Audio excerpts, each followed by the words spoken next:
الحمدللہ رب العالمین والصلاة والسلام علی سید الانبیاء والمرسلین اما بعد فاعوذ باللہ من الشیطان الرجیم بسم اللہ الرحمن الرحیم۔ الحمدللہ درس قرآن کے ساتھ آپ کی خدمت میں حاضر ہیں۔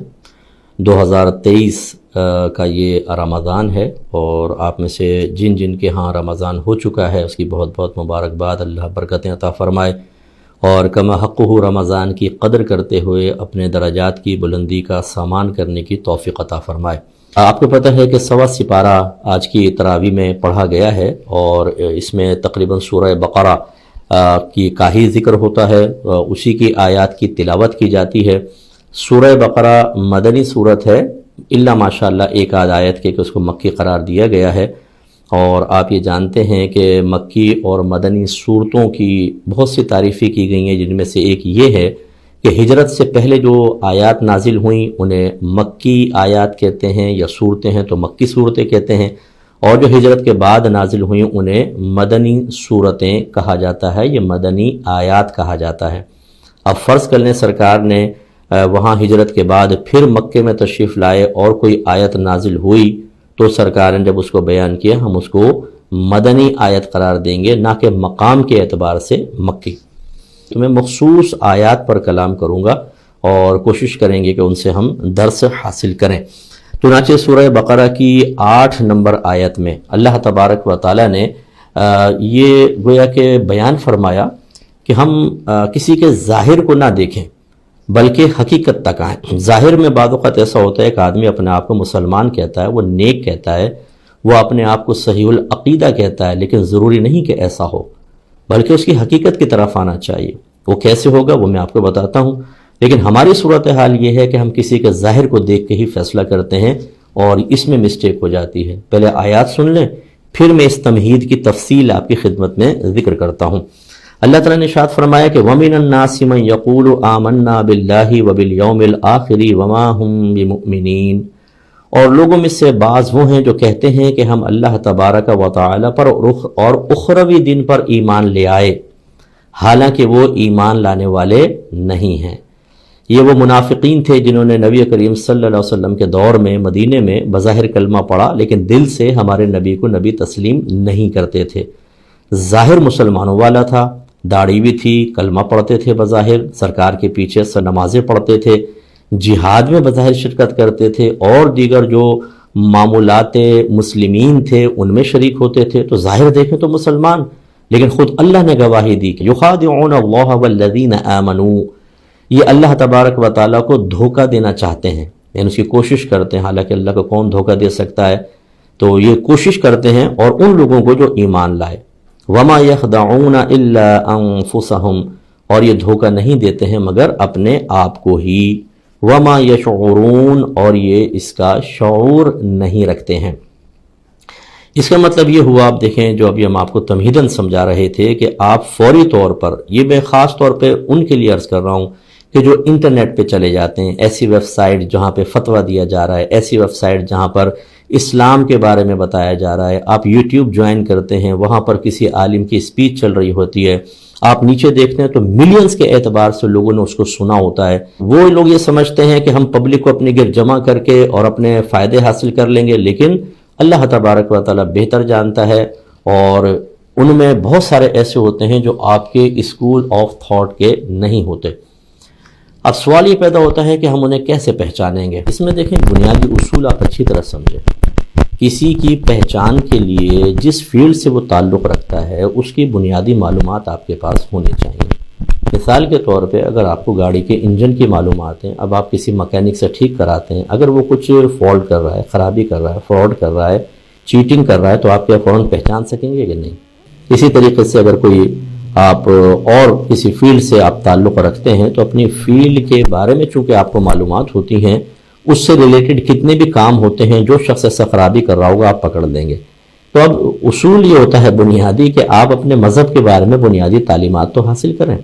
آپ کو اسلامی عقائد آنے چاہیے بما دلائل، اللہ تعالیٰ کی ذات ہے، صفات ہے، آسمانی کتابیں ہیں، نبوت، رسالت، جنت، دوزخ، جن، فرشتے، تقدیر، آخرت، اور اسی طرح پھر شرک ہے، کفر ہے، بدعت ہے، ان کے بارے میں نہ صرف معلومات حاصل کرنا بلکہ ان میں سے ضروری چیزوں کا خلاصہ اپنے مائنڈ میں رکھنا.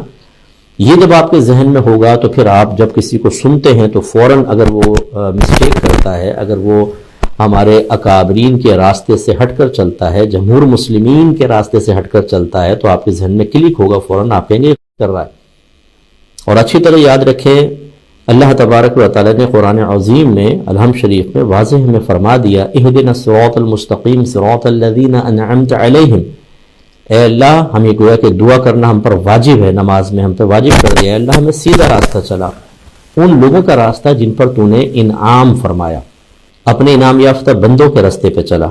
اب اگر میں آج کے دور میں ہوں تو اللہ کا یہ خطاب میری طرف متوجہ ہے، گویا کہ میں دعا کر رہا ہوں اللہ تعالیٰ انعام یافتہ بندوں کے راستے پہ چلا. تو انعام یافتہ بندے نبی کریم صلی اللہ علیہ وسلم کے دور سے لے کر آج تک آتے رہے ہیں.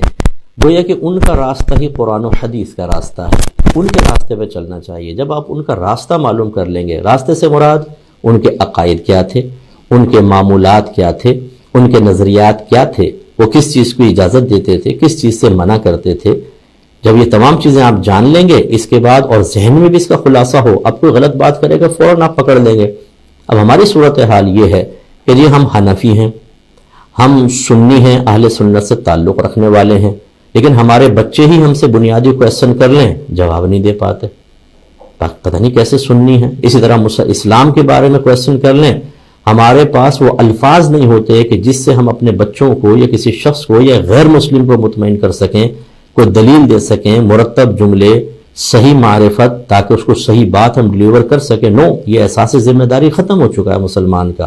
عالم کریں گے، مفتی صاحب بیٹھے ہوئے نا، خود ہم ذمہ داری پوری نہیں کرتے. حالانکہ آپ نے بھی تو جنت میں جانا ہے، آپ نے بھی تو دھوکے سے بچنا ہے، آپ نے بھی تو اپنے بچوں کو غلط ویب سائٹ سے روکنا ہے، آپ نے بھی تو اپنے بچوں کو غلط قسم کے کسی شخص کی اسپیچ سننے سے روکنا ہے.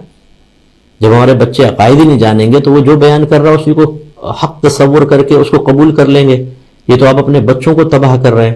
اس لیے خلاصہ کلام یہ ہوا کہ ہمیں اپنے دین کی بنیادی معلومات حاصل کرنی ہے، اور یہ ذہن بنا لے کہ بعض اوقات کسی شخص کا ظاہر اسلام والا ہوتا ہے لیکن وہ باطنی لحاظ سے یا مینٹیلٹی کے اعتبار سے مسلمان نہیں ہوتا. یہ اللہ نے واضح طور پہ بیان فرما دیا. تو ایک تو ہے اپنی معلومات. دوسری چیز ہوتی ہے کہ چلیں آپ کے پاس معلومات نہیں، تو سیکنڈ اسٹینڈرڈ یہ ہوتا ہے کہ آپ جو اچھے مستند آپ کے اسکول آف تھاٹ کے علماء ہیں ان پہ ٹرسٹ کریں. آپ ایسے ٹرسٹیبل پرسن آپ کو مل جائیں گے، ہر شعبہ ہے زندگی میں.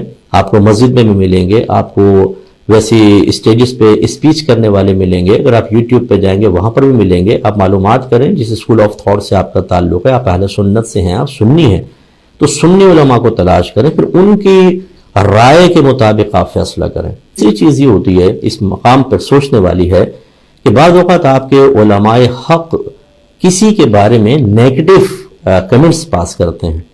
اس میں ہمارے لوگ فوراً کہتے ہیں یار دیکھو یہ اس طرح نہیں کرنا چاہیے، دیکھو نا وہ بھی دین کا کام کر رہا ہے، آپ بھی دین کا کام کر رہے ہیں، وہ بھی کلمہ پڑھتا ہے، آپ بھی کلمہ پڑھتے ہیں، وہ بھی اسلام کا نام لیتا ہے، آپ بھی اسلام کے نام لیتے ہیں، وہ بھی تبلیغ کر کے چاہتا ہے کہ لوگ دین کی طرف آئیں، آپ بھی ایسا کر رہے ہیں. اب یہ علماء کیوں برا بھلا کہتے ہیں؟ میں آپ سے سوال کرتا ہوں، اللہ تبارک و تعالیٰ نے ان کلمہ گو لوگوں کو کیوں برا بھلا کہا، جبکہ وہ زبان سے اقرار کر رہے تھے کہ ہم تو اللہ پر بھی ایمان رکھتے ہیں، ہم آخرت پر ایمان رکھتے ہیں. اس کا مطلب یہ ہوا کہ اگر کسی کے سوچ میں، فکر میں، عقیدے میں نظریاتی اعتبار سے خطا ہے، غلطی ہے، تو ہم اس کے ظاہر قول کا یا ظاہر حلیے کا اعتبار نہیں کریں گے. اصل تو یہ ہے کہ اس کی تھاٹس کیسی ہیں، اس کے بلیفز کیسے ہیں، اس کا عقیدہ کیا ہے، اس کی سوچ کیا ہے، اس کا نظریہ کیا ہے. اور اگر اس کی سوچ اور نظریہ ہمارے اسلام کی بنیادی تعلیمات سے متصادم ہے، اگر وہ جمہور مسلمین کے خلاف کلام کر رہا ہے، تو اب اس کا کلمہ پڑھنا، اس کا نمازیں پڑھنا، اس کا ظاہری طور پہ حلیہ دین اسلام کے علماء کی مثل کر لینا، یہ ناکافی ہوگا. امید ہے کہ آپ میری بات سمجھ رہے ہیں. میں کوئی فرقہ پرستی کی بات نہیں کر رہا ہوں. یہ دور فتن کا دور ہے. ہر شخص یوٹیوب پر بیٹھ کر ہر قسم کی بات کر رہا ہے. ہمارے جو اکابرین جس پر اللہ کے انعام یافتہ بندے جن چیزوں پر متفق تھے وہ ان کو کہتا ہے یہ غلط ہے، اور ان سب کو پھر غلط قرار دے دیتا ہے. تو کیا اس پہ خاموش بیٹھے رہے ہیں کہ نہیں جی فرقہ بازی ہو جائے گی؟ فرقہ بازی پھر ہم جیسے لوگ کر رہے ہیں یا وہ کر رہا ہے کہ جمہور مسلمین متفق ہیں، چل رہا ہے سب کچھ، وہ آ کے کہتا ہے یہ غلط کر رہے ہو، یہ غلط کر رہے ہو، یہ غلط کر رہے ہو. جبکہ وہ خود غلط کہہ رہا ہے. اگر صحیح کہے تو چلو حوصلہ افزائی کریں، لیکن صحیح غلط کی پہچان آپ کو نہیں ہوتی، وہ ہم علماء کو ہوتی ہے نا. تو اپنے علماء پر اعتماد کر کے اگر آپ کے علماء کسی کے بارے میں منفی رائے قائم کرتے ہیں تو فوری طور پہ یہ کہنا کہ نہیں جی دیکھو یہ اس طرح نہیں کرنا چاہیے، یعنی آپ کو معلوم ہے کہ نہیں کرنا چاہیے، اس عالم دین کو معلوم نہیں ہوا. دوسری بات یہ کہ آپ کے پاس کیا علم غیب ہے کہ آپ نے اس کے قلب میں جھانک کر دیکھ لیا کہ یہ اپنے ذاتی مفادات کی وجہ سے کسی کو برا کہہ رہا ہے، اللہ کے لیے نہیں کہہ رہا؟ ایسا نہیں ہوتا. اس لیے دیکھیں جب نبی کریم صلی اللہ علیہ وسلم نے پردہ ظاہری فرمایا اور سیدنا صدیق اکبر رضی اللہ تعالی عنہ خلیفہ بنے تو کچھ لوگوں نے زکوٰۃ کا انکار کر دیا اور کہا یہ تو ٹیکس ہے جو کافر جیسے دیتے ہیں، جزیہ کہتے تھے اس زمانے میں، یہ تو وہی ہم نہیں دیں گے. تو صدیق اکبر رضی اللہ تعالی عنہ نے ان کے خلاف جہاد کا اعلان کیا تھا اور فرمایا کہ نبی کریم صلی اللہ علیہ وسلم کے دور میں اگر جوتے کا ایک تسمہ بھی کوئی دے گا اور اب وہ اس کا انکار کرے گا تو میں اس کے خلاف جہاد کروں گا. اب بتائیے وہ کلمہ گو تھے، وہ نمازی تھے، وہ داڑھی والے تھے، وہ سر پہ امامے پہنتے تھے، لیکن انہوں نے ضروریات دین میں سے ایک چیز کا انکار کیا. تو سیدنا صدیق اکبر، پھر ان کے ساتھ عمر فاروق متفق ہوئے اور پھر تمام صحابہ متفق ہوئے اور جہاد کیا گیا ان کے خلاف. اب میں آپ سے کویسچن کرتا ہوں کہ آپ جو مطلب اگر ہمارے والدین کو کوئی گالی بک دے تو ساری زندگی نہ اس کی شکل دیکھنا چاہتے ہیں، نہ ہاتھ ملانا چاہتے ہیں، جس محفل مجلس میں وہ آتا ہے ہم رشتہ داروں کو منع کر دیتے ہیں کہ وہ آیا نا میں نہیں آؤں گا. یہاں پر نہ ہمیں اخلاق یاد آتا ہے، نہ تعلیمات قرآن یاد آتی ہیں، نہ تعلیمات اسلام، نہ نبی کریم صلی اللہ علیہ وسلم کی سیرت اور کردار. حالانکہ اس طرح ذاتی مفادات کے لیے یا ذاتی معاملات کی وجہ سے کسی مسلمان سے ناراض رہنا ٹھیک نہیں ہوتا، لیکن ہم کہتے ہیں صحیح ہے، کبھی نہیں ملیں گے. لیکن نبی کریم صلی اللہ علیہ وسلم کے بارے میں، اسلام کے بارے میں، اللہ کے بارے میں، اہل بیت اطہار صحابہ کرام کے بارے میں، قرآن کے بارے میں کوئی شخص غلط باتیں کر رہا ہو اور آپ کے علماء حق کا کہیں یہ غلط ہے اور آپ کہیں دیکھو ایسا نہیں کہنا چاہیے، کیوں یہ نرم رویہ آپ کا؟ مذہب کے معاملے میں اتنی نرمی، دینی معاملے میں اور ذاتیات کے معاملے میں آپ بالکل معاف کرنے کے لیے تیار نہیں ہوتے. اس بات کو اچھی طریقے سے سمجھیے. تو پہلی چیز ہوتی ہے کہ آپ خود علم رکھیں. نمبر 2 بڑی جماعت جمہور مسلمین کو دیکھیں، اپنے علماء کو دیکھیں. تیسری چیز یہ ہے کہ آپ کوئی خدا نخواستہ کوئی ایسی چیز آپ کے سامنے آتی ہے فوراً تصدیق اپنے علماء سے کروائیں، اور علماء کی رائے اگر کسی کے خلاف ہے تو اس رائے کو آپ کو قبول کرنا چاہیے. یہ کہہ کر اس کو چھوڑ دینا کہ نہیں یہ بس علماء کے آپس کے معاملات ہیں ہمیں ملنا چاہیے، نہیں. یہاں پہ ایک آیت بھی میں آپ کو عرض کر دیتا ہوں جو آگے انشاءاللہ آئے گی کہ اللہ تعالیٰ فرماتا ہے اطیعوا اللہ واطیعوا الرسول واولی الامر منکم. اللہ کی اطاعت کرو، اس کے رسول کی اطاعت کرو. اطاعت مینس حکم مانو. وَأُولِي الْأَمْرِ مِنْكُمْ، اور ان کا بھی حکم مانو جو تم میں حکم والے ہیں. اس کی تشریح اولی الامر منکم کون ہوتے ہیں؟ علماء نے فرمایا وہ کہ جو علماء ہیں، مفتیان کرام ہیں، لوگوں کو مسائل بتاتے ہیں، فتوے دیتے ہیں، ان کی تربیت اور اصلاح کرتے ہیں. اس کا مطلب یہ ہوا کہ جب ہماری ذمہ داری اللہ نے رکھی کہ آپ تربیت کریں، اصلاح کریں، فتویٰ دیں، شرعی احکام بتائیں، اور جب ہم بتائیں یہ دیکھ کر کہ ایک شخص جو ہے وہ اسلام کے لبادے میں غلط کام کر رہا ہے، وہ اپنے آپ کو مسلمان کہہ کے غلط تعلیمات عام کر رہا ہے، تو پھر آپ جواب میں کہیں کہ دیکھو جی ایسا نہیں کرنا چاہیے تھا، یہ چیز ٹھیک نہیں ہوتی. تو خواہ کسی سے لڑے نہیں، لیکن آپ کم از کم اپنے لیے سیدھا راستہ تو اختیار کریں اور اس کو صحیح طریقے سے طے کریں، اور وہ اسی طرح ہوگا جیسے میں نے آپ کی خدمت میں ذکر کیا ہے. اگلا جو آیت ہے یہ 49 سے لے کر 54 نمبر آیات پہ میں کلام کرنا چاہوں گا، اور اس میں خلاصہ یہ ہے کہ موسیٰ علیہ السلام کے دور میں آپ جانتے ہیں ابتدائی جو دور تھا، فرعون غالب تھا، قابض تھا، اور آپ کی قوم یعنی موسیٰ علیہ السلام کی قوم بنی اسرائیل کو انہوں نے غلام بنایا ہوا تھا اور ان سے خدمتیں لیتے تھے. اور پھر فرعون نے خواب دیکھا، ایک آگ اٹھی ہے اور اس نے آ کے اس کے محل کو جلایا. جب تعبیر معلوم کی تو پتہ چلا جی کہ لڑکا پیدا ہوگا اور وہ تیری زوال سلطنت کا سبب بنے گا. تو اس نے حکم دیا تمام لڑکوں کو، بنی اسرائیل کے لڑکے جو بھی پیدا اس کو قتل کر دو. تو قتل عام اسٹارٹ ہو گیا. کچھ عرصہ ایسا ہوتا رہا تو اس کے درباریوں نے کہا کہ اگر آپ اسی طرح ان کے لڑکے مارتے رہے تو جو ابھی خدمت کر رہے ہیں بنی اسرائیلی یہ ہو جائیں گے بوڑھے اور مر جائیں گے، پھر ہمارا کام کون کرے گا؟ تو آپ تو بچے لڑکوں کو مارے چلے جا رہے ہیں.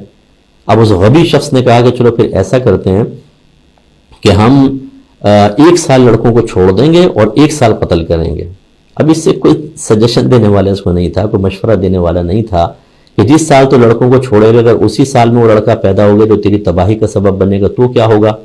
تو صحیح بات یہ ہے کہ جب کوئی اللہ اس کے رسول کے خلاف چلتا ہے تو اللہ تعالیٰ ایسی اس کو غبی کر دیتا ہے اور اس کے فہم میں کمی پیدا ہو جاتی ہے، اچھی طرح یاد رکھیے گا۔ لہذا یہ ہوا کہ جس سال بچوں کو چھوڑا گیا اس دن اس میں ہارون علیہ السلام پیدا ہوئے، اور جب قتل کرنا تھا تو موسیٰ علیہ السلام پیدا ہوئے، اور آپ کی والدہ نے آپ کو دریا میں ڈال دیا فرعون کے شر سے بچانے کے لیے۔ تو فرعون اپنی بیوی آسیہ کے ساتھ محل پہ کھڑا ہوا تھا، سامنے دریا جا رہا تھا، اس میں وہ بچہ تیرتا ہوا جا رہا، یعنی ٹوکری کے اندر منگوایا، لاؤ بھی کیا چیز ہے، دیکھا تو بچہ، اب ان کے ہاں اولاد نہیں تھی، تو اللہ تبارک و تعالیٰ نے اپنے دشمن موسیٰ علیہ السلام کے دشمن کے گود میں اس بچے کو ڈلوا دیا۔ اس نے دیکھا تو بڑے خوبصورت تھے موسیٰ علیہ السلام، بی بی آسیہ نے کہا ہمارے اولاد نہیں، کیوں نہ ہم اس کو اپنے گھر میں پال لیں، کہا ٹھیک ہے، تو موسیٰ علیہ السلام وہاں پہنچ گئے۔ پھر آپ بڑے ہوئے اور آپ نے اس کے خلاف کام کیا اور اس کو اللہ نے غرق کیا، یہ ایک بہت بڑا انعام تھا، لیکن حضرت موسیٰ علیہ السلام کی قوم بڑی ناشکری قوم تھی، انہوں نے اس طرح کے بہت سارے انعامات حاصل کرنے کے باوجود اس کا صحیح شکر ادا نہیں کیا، وہ نافرمانی میں لگے رہے۔ تو شروع میں یہ بات بیان کی، ذرا دیکھیے، وَإِذْ نَجَّيْنَاكُمْ مِنْ آلِ فِرْعَوْنَ، اللہ تعالیٰ یہ نبی کریم سے خطاب فرما رہا ہے، اور جو سرکار کے دور کے یہود تھے ان کو اصل میں یہ سمجھانے کی کوشش کی گئی ہے کہ جو نبی، ہمارے نبی، نہ کسی اہل کتاب کے ساتھ بیٹھے، نہ کوئی کتابیں پڑھیں، پھر اس زمانے کے واقعات کیسے بیان کر رہے ہیں، تو معلوم ہوا کہ یہ اللہ تبارک و تعالیٰ نے وحی فرمائی۔ تو یہ سابقہ واقعات جو یہود کے اندر معروف تھے، ان کا جب نبی کریم نے بیان فرمایا تو یہ آپ کی نبوت پر دلیل بن گئی، کیونکہ نہ آپ پہلے زمانے میں تھے، نہ قصہ گو لوگوں کے درمیان بیٹھتے تھے، نہ آپ نے کتابیں پڑھی، نہ اہل کتاب کے ساتھ آپ رہے، پھر کیسے پتہ چلا؟ اس کا مطلب ہے اللہ نے بتایا۔ تو یہ گویا کہ ان کو خطاب ہے ایک طریقے سے، وَإِذْ نَجَّيْنَاكُمْ مِنْ آلِ فِرْعَوْنَ، اور یاد کرو کہ جب ہم نے تمہیں نجات دی آل فرعون سے، یعنی فرعون والوں سے، یسومونکم سوء العذاب یذبحون ابناءکم ویستحیون نساءکم، وہ تمہیں چکھاتے تھے، یعنی دیتے تھے برا عذاب، ذبح کر دیتے تھے تمہارے بیٹوں کو اور زندہ چھوڑ دیتے تھے تمہاری عورتوں کو، وفی ذالکم بلاء من ربکم عظیم، اس میں تمہارے رب کی طرف سے ایک بہت بڑی آزمائش تھی۔ وَإِذْ فَرَقْنَا بِكُمُ الْبَحْرَ، اور یاد کرو کہ جب ہم نے پھاڑ دیا دریا کو، فَأَنْجَيْنَاكُمْ، تمہیں نجات دے دی، وَأَغْرَقْنَا آلَ فِرْعَوْنَ وَأَنْتُمْ تَنْظُرُونَ، اور ہم نے فرعون والوں کو اس میں غرق کر دیا حالانکہ تم دیکھ رہے تھے، یعنی تمہاری نگاہوں کے سامنے غرق کیا ہم نے۔ لیکن اب ہوا کیا؟ یہ جو پیچھے پس منظر تھا جو مجھے بیان کرنا ضروری تھا، ہوا یہ کہ ڈیمانڈ ہوئی جی ہمیں احکام دیں، اللہ تعالیٰ نے حکم دے، ہم اس پہ عمل کریں گے۔ موسیٰ علیہ السلام نے اللہ تعالیٰ کی بارگاہ میں عرض کی، اللہ تعالیٰ نے آپ کو فرمایا آپ 40 دن کے لیے خلوت نشینی اختیار کریں، اس میں مجاہدہ کریں، ریاضات کریں، اور 40 دن کے بعد ہم آپ کو کتاب عطا کریں گے۔ تو پھر آپ کو توریت دی گئی جس میں احکام لکھے ہوئے تھے، تو یہ اس کا ذکر کرتے ہوئے اللہ تعالیٰ نے بیان فرمایا۔ اب موسیٰ علیہ السلام 40 دن کے لیے چلے گئے اور آپ نے اپنے بھائی ہارون کو پیچھے چھوڑ دیا کہ قوم کا خیال رکھیں۔ آپ چلے گئے تو سامری ایک شخص تھا، اس نے ورغلایا لوگوں کو کہ تم ایک سونے کا بچڑا بناؤ، اور اس سامری کو یہ اس کی والدہ فوت ہو گئی تھی، یہ جنگل کے اندر تھا تو والدہ فوت ہو گئی تھی جب یہ پیدا ہوا، تو اللہ تعالیٰ نے خاص جبریل امین کو بھیجا جو اس کو کھلاتے تھے پلاتے تھے اور یہ بڑا ہوا۔ تو یہ جب تک ذی شعور ہوا تو یہ دیکھا کرتا تھا کہ جبریل امین جب گھوڑے پہ واپس جاتے ہیں تو ان کا گھوڑا جس جگہ قدم رکھتا ہے وہاں سے گھاس اگ جاتی ہے، تو اس کو یہ اندازہ ہوا کہ گھوڑے کے اس قدم میں بڑی برکت ہے اور اس سے زندگی پیدا ہوتی ہے، یعنی نشو و نما ہوتی ہے۔ اس نے وہاں کی مٹی اٹھا لی۔ اب جب موسیٰ علیہ السلام توریت لینے کے لیے گئے تو اس نے بچڑا بنوایا اور اس کے منہ میں مٹی ڈالی، اللہ کے حکم سے وہ بولنے لگا، تو اس نے کہا دیکھو یہی وہ خدا ہے موسیٰ کا، موسیٰ گئے ہوئے خدا یہ رہا۔ لوگوں نے پوجا شروع کر دی اور بت پرستی کر کے کافر ہوئے۔ یہ اللہ نے بیان فرمایا۔ اب ہونا یہ چاہیے تھا کہ موسیٰ علیہ السلام کا کہنا مانتے، اب ہارون علیہ السلام نے منع کیا یہ نہ کرو، نہیں باز آئے۔ جب نہیں باز آئے اور بلکہ لڑنے کے در پہ ہو گئے تو پھر آپ جو موسیٰ علیہ السلام اور آپ کے جو قریبی ساتھی تھے یہ بستی سے ہٹ گئے کہ بھئی ہم تمہارے ساتھ شریک نہیں ہوتے، تم جو تمہاری مرضی ہے، یہ بت پرستی میں مبتلا ہو گئے۔ تو یہ ایک اللہ کی نافرمانی تھی۔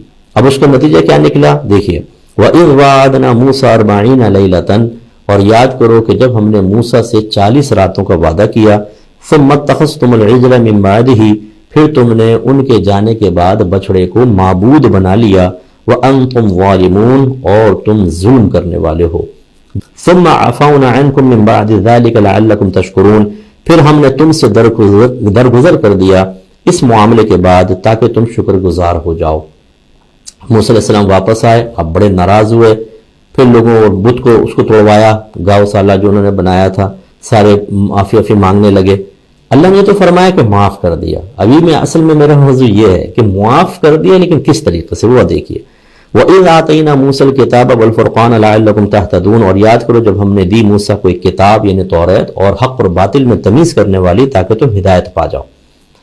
اب جو ان کو اللہ نے معاف کیا، معاف تو کیا، لیکن اب یہی فرق ہے اس امت میں اور امت رسول صلی اللہ علیہ وسلم میں کہ جب وہ لوگ کوئی گناہ کر کے معافی طلب کرتے تھے، اللہ معاف فرماتا تھا، لیکن اس کا کفارہ ادا کرنا ہوتا تھا، لازم تھا۔ کبھی اپنے آپ کو جان سے مارنا ہوتا، کبھی کھال کاٹنی ہوتی، کبھی اور معاملات ہوتے، جبکہ اس امت میں اللہ تبارک و تعالیٰ نے فقط توبہ، آپ بڑے سے بڑا گناہ کر لیں، خدا نہ خواست اگر ہو جائے، میں ترغیب نہیں دے رہا ہوں، تو پھر آدمی توبہ کر لے، اللہ تعالیٰ سارے گناہ کو معاف فرما دے گا۔ اور مخصوص چند گناہوں کے علاوہ، جیسے چوری ہے، ڈاکہ ہے، یا زنا ہے، شادی شدہ عورت سے یا غیر شادی شدہ یا خود شادی شدہ مرد زنا کرے یا عورت زنا کرے، ان کی سزائیں ہیں، حدود جن کو کہتے ہیں کہ حد جاری کرنا، باقی کے اوپر صرف توبہ ہے، کوئی سزا نہیں۔ لیکن ان کے معاملہ دیکھیں، وَإِذْ قَالَ مُوسَىٰ لِقَوْمِهِ يَا قَوْمِ إِنَّكُمْ ظَلَمْتُمْ أَنفُسَكُمْ بِاتِّخَاذِكُمُ الْعِجْلَ، اے میری قوم، تم نے بچڑے کو معبود بنا کر اپنی جانوں پر ظلم کیا۔ فَتُوبُوا إِلَىٰ بَارِئِكُمْ، تو تم اپنے پیدا کرنے والے، پالنے والے، تم توجہ کرنے والے کی طرف متوجہ ہو جاؤ۔ فَقْتُلُوا، یعنی توبہ کرو، فَقْتُلُوا أَنفُسَكُمْ ذَلِكُمْ خَيْرٌ لَكُمْ عِنْدَ بَارِئِكُمْ، تو تم اپنے آپ کو جان سے مارو۔ اب اس کے دو مفہوم ہیں، یا تو اپنے خودکشی کر لو، اور یا جو تمہارے قریبی رشتہ دار ہیں جو توبہ کیے ہوئے تھے، ان کے ساتھ شامل نہیں ہوئے تھے، ان کو کہا کہ تم جو تمہارے رشتہ دار ہیں ان کو قتل کر دو، اپنے مارو، یہ تمہارے لیے بہتر ہے تمہارے رب کے نزدیک۔ فتاب علیکم، تو وہ تمہاری طرف رجوع فرمائے گا، انہ هو التواب الرحیم، اور بے شک وہ بہت توبہ قبول فرمانے والا مہربان ہے۔ تو اس سے آپ اندازہ کیجئے کہ یہ ہم آپ کو سمجھا رہے ہیں کہ خدا کا شکر ادا کریں۔ میرے وہ بھائی بہن جو آئینے کے سامنے کھڑے ہو کر کہتے ہیں میرے بال صحیح نہیں ہیں، میری آنکھیں کسی کو بنا دی، میری بھویں ایسی کیوں ہیں، میری ناک موٹی کیوں ہے، لمبی کیوں ہے، پتلی کیوں ہے، میرے ہونٹ ایسے کیوں نہیں، میرا رنگ ایسا گورا کیوں نہیں بنایا، میرے ہاتھ اچھے کیوں نہیں بنائے، میرا قد چھوٹا کیوں کر دیا، ہمارے گھر میں تنگ دستی کیوں ہے، ہمیں بڑا گھر کیوں نہیں دیا، یہ معاملہ وہ معاملہ، یعنی اللہ تبارک و تعالیٰ کے انعامات حاصل جو ہوئے ہیں ان پہ توجہ نہیں ہے، نہ شکری کے لیے تیار ہیں۔ یہ بالکل دیکھیں مماثلت ہے ہماری، بس فرق یہ ہے کہ وہ پہلی امت کے تھے، ہم اس امت میں ہیں۔ یہ کیوں نہیں غور کرتے؟ اب آپ اس پہ غور کریں کہ اللہ تبارک و تعالیٰ نے جب آپ کو مجھے ایک مسلمان گھر میں پیدا کیا، میں نے اور آپ نے مانگا تھا، تہجدیں پڑھی تھی، سجدے کیے تھے، طویل ریاضتیں کی تھی کہ یہ انعام ملا، مسلمان گھر میں پیدا ہونا۔ اللہ چاہتا کسی ہندو کے گھر میں پیدا کر دیتا، کسی اور کافر کے گھر میں پیدا کرتا، ساری زندگی کفری عقائد پر رہ کر مرتے، ہمیشہ ہمیشہ کے لیے جہنم میں۔ اللہ نے اپنے کرم اور فضل سے ہمیں مسلمان گھرانے میں پیدا کیا۔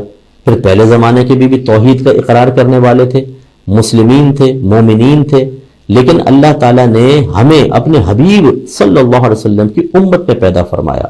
اس میں میرا آپ کا کمال ہے یا ان کا کوئی قصور؟ نہ ان کا قصور، نہ میرا اور آپ کا کمال، وہ اللہ کا عدل ہے، یہ اللہ کا فضل ہے۔ اور پھر ہمیں خوش عقیدہ بنایا۔ اگر آپ خوش عقیدہ لوگوں سے تعلق رکھتے ہیں، نہ جو اللہ کے شان میں گستاخی کریں، نہ رسول کی، نہ اہل بیت اطہار کے شان میں، نہ صحابہ کرام کے شان میں، اچھے معتدل لوگ، ان کے اندر اللہ نے ہمیں پیدا فرمایا، تو اللہ تعالیٰ کا شکر ادا کرنا چاہیے۔ تو یہ انعام کے کم نہیں ہے۔ ایک نوجوان تھا، ایک بزرگ کے پاس آیا اور اپنے تنگ دستی کی شکایت کی۔ آپ نے فرمایا تم ایسا کرو، اپنی دونوں آنکھیں نکال کر دے دو، میں تمہیں 10,000 درہم دیتا ہوں۔ کہا کہ جی یہ تو نہیں ہو سکتا۔ فرمایا دونوں ہاتھ کاٹ کر دے دے، 10,000 درہم لے لے۔ کہا کہ یہ بھی نہیں ہو سکتا۔ فرمایا دونوں پیر کاٹ کے دے دے، 10,000 درہم لے لے۔ کہا یہ بھی نہیں ہو سکتا۔ فرمایا نادان، 30,000 درہم کا مال تو میں نے گنوا دیا کہ تیرے پاس موجود ہے، پھر تو کس تنگ دستی کی شکایت کر رہا ہے؟ دیکھیں یہ سوچ اور فکر ہوتی ہے۔ ہمارے بھائی بہن کہتے ہیں مجھے بہت سے لوگ ملتے رہتے ہیں، وہ سب جس کام میں ہاتھ ڈالتا ہوں نا نقصان ہو جاتا ہے، پتہ نہیں میرے ساتھ ایسا کیوں ہو رہا ہے۔ پھر میں کہتا ہوں اچھا یہ بتاؤ، کیا آپ کے پاس بہت ساری ایسی نعمتیں ہیں جو دوسرے مسلمان بھائیوں کے پاس نہیں ہیں؟ ذرا سوچو۔ وہ سوچتا ہے کہ ہاں سب ہیں تو صحیح۔ میں نے کہا پھر تم نے اس کا شکریہ ادا کیوں نہیں کیا؟ اس کے بارے میں کیوں نہ کر کہا کہ مفتی صاحب اللہ کا بڑا شکر ہے کہ اللہ نے مجھے لاکھوں سے اچھا رکھا ہے. یہ خصوصی طور پہ بات میں باہر رہنے والوں کے بارے میں گزارش کرتا ہوں. ہر ایک غلط نہیں ہوتا، ہر ایک ان چیزوں میں مبتلا نہیں ہے، لیکن جو ہیں وہ ذرا غور کریں. اللہ نے آپ کو باہر اسپیس دیا، آپ اصلی غذائیں کھاتے ہیں، نقلی غذائیں وہاں پر نہیں ہیں، کرپشن سے محفوظ ہیں، آپ کی عزتیں محفوظ ہیں، آپ کو بے شمار آسانیاں اور سہولتیں ہیں. آپ پاکستان ہندوستان آتے ہیں، لوگ بچ جاتے ہیں آپ کے صرف ویزے کو دیکھ کے، نیشنلٹی کو دیکھ کر. آپ کو اللہ نے ایک عزت اور وقار عطا فرمایا ہے. اس کے باوجود باہر بھی یہ سلسلہ ہے. ہر تیسرا میسیج ایسی آئے گا، چلیں پریشان ہیں دعا کے لیے کہیں کوئی بات نہیں، کوئی وظیفہ مانگے کوئی بات نہیں، میں شکوے کی بات کر رہا ہوں. پھر شکوہ، مصطفیٰ ہمارے ساتھ ایسا کیوں ہو رہا ہے؟ ارے بھائی آپ نے کبھی یہ نہیں کہا اللہ تعالیٰ یہ ہمارے ساتھ ہی کیوں ہوا کہ تو نے ہمیں امریکہ بھیج دیا، UK بھیج دیا، باقی مسلمانوں کو کیوں نہیں بھیجا؟ یہ تو کبھی نہیں کہیں گے. انعام ملے تو مجھے ہی ملے، چاہے کسی کو ملے نہ ملے، لیکن پریشانی آئے کہ میرے پاس کیوں آئے؟ یعنی آپ یہ چاہتے ہیں پریشانی بھی آپ پہ نہ آئے، وہ دوسروں پہ چلی جائے. یہ غلط رویہ ہوتا ہے. اور پھر یاد رکھیے کہ ناشکراپن یہی ہے کہ اللہ تبارک و تعالیٰ کی نعمت کو حاصل کر کے اس کو غلط کام میں استعمال کرنا، اللہ کی نافرمانی میں، اور وہ ہم بھی کر رہے ہیں. تو یہ مقام شکر ہے کہ اللہ نے اپنے حبیب کی امت میں پیدا فرمایا. اور بعض لوگ بڑے بڑے گناہ کرتے ہیں، اللہ تعالیٰ پردہ رکھتا ہے، وہ توبہ کر لے وہ آپ بھی فرما دیتا ہے، کوئی سزا بظاہر نہیں. اگر کسی سے زنا بھی ہو جائے، ضمن میں آپ کو بات عرض کر رہا ہوں، زنا ہو گیا، وہ نادم ہے، شرمندہ ہے، اللہ کی بارگاہ میں توبہ کریں. اسے اپنے آپ کو سزا پر پیش کرنا لازم نہیں ہوتا. اللہ نے پردہ رکھا ہے اپنے حبیب کے صدقے میں، تو اس کی قدر کریں اور پردے کو قائم رکھا جائے. اگلی جو آیت ہے وہ ہے 77 نمبر.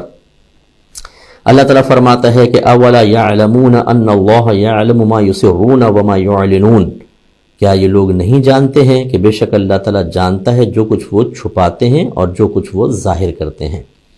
یہ ہمارا عقیدہ ہے کہ ہمارا اللہ تبارک و تعالیٰ ایک ہی وقت میں ہر چیز کی طرف متوجہ ہوتا ہے، اور یہ اس کے لیے کوئی مشکل نہیں ہے. اور یہ بڑی، اس پہ آپ باتوں پہ غور کیا کریں، اس سے معرفت الہی بڑھتی ہے، اس سے اللہ تعالیٰ کی عظمت قلب میں بڑھتی ہے، اس کی قدرت کاملہ پر یقین اور اس کی معرفت حاصل ہوتی ہے. مثال کے طور پہ اب دیکھیں، میں ایک ہوٹل ہو جس میں 10 کمرے ہوں، ہر کمرے کے اندر ایک کیمرہ لگا دوں اور آپ کو بٹھا دوں، مانیٹرز لگے ہوئے ہیں، 10 کیمرے چل رہے ہیں، کوئی آدمی کیا کر رہا ہے، کچھ کر رہا ہے، اور میں کو ان سب کی رپورٹ بناؤ، لکھو کون کیا کر رہا ہے. کر سکتے ہیں آپ؟ چلیں 10 کے بجائے 5 کر لیں، 5 کے بجائے 2 کر لیں، 2 کے بجائے 1 ہی کر لیں، لیکن افراد مختلف ہیں، ادھر جا رہے ہیں کہ یہ کام کر رہے ہیں، کہ میں کہوں ہر ایک کی رپورٹ بناؤ. کر سکتے ہیں آپ؟ ہمارا نقص یہ ہے، ہماری عاجزی یہ ہے کہ ہم ایک کرتے ہیں تو دوسرے طرف توجہ نہیں رہتی. اس سے ہمیں سوچنا چاہیے اللہ تبارک و تعالیٰ کتنا عظیم ہے، وہ ہر ایک سے فرما رہا ہے. جو تم چھپاتے ہو، جو ظاہر کرتے ہو، وہ سب اللہ کو معلوم ہے. اس لیے اپنا روم کو اندر سے لاک کر کے انٹرنیٹ پر کیا آپ دیکھ رہے ہیں، اللہ کو معلوم ہے. کس سے آپ غلط قسم کی چیٹ کر رہے ہیں اور دوستیاں کی ہوئے ہیں، اللہ کو معلوم ہے. خاص طور پہ خواتین، آپ ذرا غور کریں، شوہر سے آپ بچ سکتی ہیں، دوسرے سے آپ بچ سکتی ہیں، لیکن اگر آپ خلاف شرع اور بغیر اجازت شرع کے اس طرح کے کام کر رہی ہیں تو یہ غلط ہے. اچھا آپ کہیں گے کیا اجازت شرع بھی ہو سکتی ہے؟ مخصوص صورتوں کے اندر ہو سکتی ہے، میں غلط باتوں کی نہیں کہہ رہا ہوں، لیکن ایک مرد سے گفتگو بہت سے معاملات میں، آپ مفتی صاحب سے بات کر رہے ہیں، آپ کسی وکیل سے مشورہ کر رہے ہیں، اور دیگر معاملات ہیں، اس کا ہو سکتا ہے. لیکن یہ جو تنہائی میں رہ کے ناجائز امور ہے، میں اس پہ کلام کر رہا ہوں کہ یہ اللہ تعالیٰ جانتا ہے. اسی طرح جب ہم کسی کو دھوکہ دے رہے ہوتے ہیں، فراڈ کر رہے ہوتے ہیں، اپنی گفتگو سے اس کو شیشے میں اتار رہے ہوتے ہیں، اللہ جانتا ہے. جب ہم خیانت کرتے ہیں اور ملاوٹ کرتے ہیں، اللہ جانتا ہے. اپنے عقیدے کو جب آپ مضبوط کریں گے تو ایک تو اللہ کی عظمت ظاہر ہوگی، دوسرا پھر خطاؤں سے ہم بچ سکیں گے اس یقین کے ساتھ کہ اللہ مجھے دیکھ رہا ہے. اور تیسرا، جو لوگ مایوس ہو جاتے ہیں، ہماری بہنیں دعائیں کرتی ہیں، اللہ میری بچی کا رشتہ ہو جائے، میرے بیٹے کا ویزا لگ جائے، ہمارا کاروبار چل جائے. دعا بظاہر مرضی کے موافق رزلٹ نہیں آتا. پھر ہم کسی عالم سے، کسی مفتی صاحب سے دعا کروا دی، عاملین کے پاس چلے گئے، وظیفے پڑھ دی، تعویذات، تو ہم کہتے ہیں پتہ نہیں اللہ تعالیٰ ہمیں دیکھ بھی رہا ہے کہ نہیں، وسوسوں کا شکار ہو جاتے ہیں. شیطان کہتا ہے بھائی اللہ تیری طرف متوجہ بھی ہے کہ نہیں ہے. تو اس لیے بعض لوگ کہتے ہیں اللہ تو ہمیں بھول گیا. اللہ کی پتہ نہیں کیسی ناانصافی ہے، ایک آدمی غلط کام کر رہا ہے، اس کو دیے چلا جا رہا ہے، ہماری طرف توجہ ہی نہیں ہے. یہ عقیدہ صحیح نہیں ہے، یہ آپ کو کفر تک پہنچا دے گا. اس لیے یاد رکھیں اللہ تعالیٰ ہمہ وقت ہمیں دیکھ رہا ہے. اس پہ غور کیجئے کہ پوری کائنات اگر آپ یوٹیوب پہ چلے جائیں اور اسپیس سے متعلق جو ویڈیوز اس میں ڈلی ہوئی ہیں وہ آپ اگر انگلش سمجھتے ہیں تو ناسا لکھیں ایک دم آ جائے گا. وہ آپ دیکھیں کائنات کتنی وسیع ہے اور اللہ تبارک و تعالیٰ ان پوری کائنات کی طرف ہمہ وقت متوجہ ہے. دنیا تو بالکل ایک ذرہ ہے آپ کی. یہ جتنے آپ کے پلینٹس وغیرہ ہیں اور ایریا یہ مل کر ایک گلیکسی بنتی ہے. ایسی لاکھوں گلیکسیز ہیں جو سرچ ہو چکی ہیں اور یہ تمام گلیکسیز ملتی ہیں تو ایک کلسٹر بنتا ہے. یعنی بہت ساری گلیکسیز مل کے ایک کلسٹر بنتا ہے. ایسے لاکھوں کلسٹرز ہیں. کلسٹرز ملتے ہیں تو ایک یونیورس بنتی ہے. ایسی لاکھوں یونیورس ہیں. آپ اندازہ تو کریں کہ اللہ تبارک و تعالیٰ نے کتنی بڑی کائنات کو پیدا فرمایا اور ہر ایک کی طرف مکمل طور پہ متوجہ ہے. تو پھر آپ اور مجھ سے کیسے غافل ہو سکتا ہے؟ عقیدے کو مضبوط کرنے کی ضرورت ہے. ایک آخری آیت لے لیتے ہیں. یہ آج کل ہمارے ہاں بڑی بیماری چل رہی ہے کہ پیسہ کمانے کے لیے، ارننگ کے لیے، شہرت کے لیے، لوگوں میں مرکز نگاہ بننے کے لیے یا اپنی دھاک بٹھانے کے لیے ہم اللہ کی طرف بھی جھوٹ منسوب کر دیتے ہیں اور رسول کی طرف بھی جھوٹ منسوب کر دیتے ہیں. کبھی اکابرین کی طرف کرتے ہیں. مولا علی کرم اللہ وجہہ الکریم کی طرف بھونڈے قسم کے اقوال منسوب کر کے نیچے لکھ دیتے ہیں حضرت علی نے فرمایا. حالانکہ وہ اقوال ہی دیکھیں تو یہ عام آدمی نہیں کہہ سکتا. چہ جائے کہ مولا علی کرم اللہ وجہ الکریم جو حکمت اور علم کا دروازہ ہیں نبی کریم صلی اللہ علیہ وسلم کے، ان کے بارے میں آپ ایسی بات کریں. اور اللہ نے فرمایا، رسول نے جھوٹی حدیثیں لکھ دیتے ہیں یا جھوٹی حدیثوں سے غلط نتیجے نکال کر لکھ رہے ہوتے ہیں. اور وجہ کیا ہے؟ یہ پوسٹ چلے گی، میری ویلیو بنے گی، آپ واٹس ایپ گروپس میں ڈال دیں گے، اس میں تھوڑی سی آپ کو مرکزی حیثیت حاصل ہو جائے گی، یا انٹرنیٹ کے اوپر ڈال دیا جی ارننگ ہوگی، دیکھنے والے زیادہ ہوں گے، سبسکرائبرز بڑھیں گے تو ہماری ارننگ ہوگی. یہ سب لوگ ذرا توجہ سے اس بات کو سماعت فرمائیں. اللہ تعالیٰ نے یہود کے بارے میں فرمایا، یہود کے پاس کتابیں تھیں، توریت تھی خاص طور پر، اس میں نبی کریم صلی اللہ علیہ وسلم کی نشانیاں بیان کی تھیں. انہوں نے خیانتاً ان نشانیوں کو چھپا لیا. کس لیے؟ تاکہ پیسہ ملے، لوگوں سے پیسہ حاصل ہو. اگر ہم بتا دیں گے تو یہ ان کی طرف متوجہ ہو جائیں گے، ہم چلے جائیں گے. تو چھپا کر وہ لوگ آتے تھے، جی ہمیں بتائیے کیا کیا نشانیاں آخری نبی کی. الٹی سیدھی نشانیاں بنا لی، غلط قسم کی نشانیاں بنا لی، اور تاکہ لوگوں سے پیسہ ملے، ہماری سرداری قائم رہے. اللہ نے ان کی مذمت فرمائی. فوائل للذین یکتبون الکتاب بایدیہم، پس بربادی ہے، ہلاکت ہے ان لوگوں کے لیے جو لکھتے ہیں کتاب کو اپنے ہاتھوں کے ساتھ. یعنی اللہ کی جو کتاب تھی اس میں تحریف کرتے ہیں، تبدیلی کرتے ہیں. ثم یقولون ھذا من عند اللہ، پھر یہ کہتے ہیں یہ تو اللہ کی طرف سے ہے. کیوں؟ لیشتروا بہ ثمنا قلیلا، تاکہ اس کے ذریعے تھوڑا سا مال حاصل کر لیں. فویل لہم مما کتبت ایدیہم، تو ہلاکت ہے ان کے لیے اس سبب سے کہ جو ان کے ہاتھوں نے لکھا. وویل لہم مما یکسبون، اور بربادی ہے ان کے لیے اس کے سبب سے جو یہ کماتے ہیں. تو میرے بچوں، خاص طور پہ ینگسٹرز، لڑکے لڑکیاں، خالی شہرت پانے کے لیے یوٹیوب کے اوپر ایک تو جھوٹ لکھتے ہیں. یہ وظیفہ پڑھ لیں کوئی مصیبت قریب نہیں آئے گی.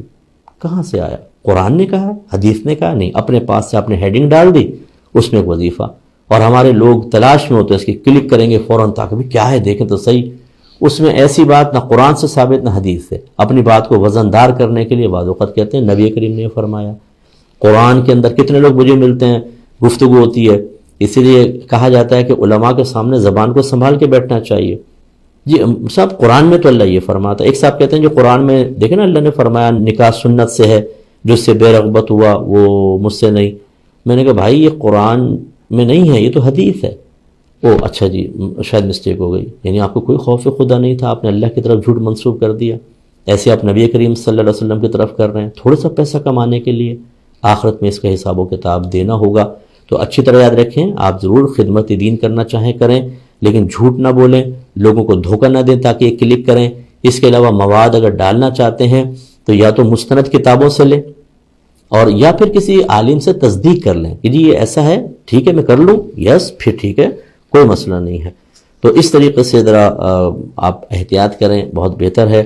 اللہ تعالیٰ سے دعا ہے کہ رب کریم جو کچھ ہم نے سنا اس کو سمجھنے، اس پر عمل پیرا ہونے کے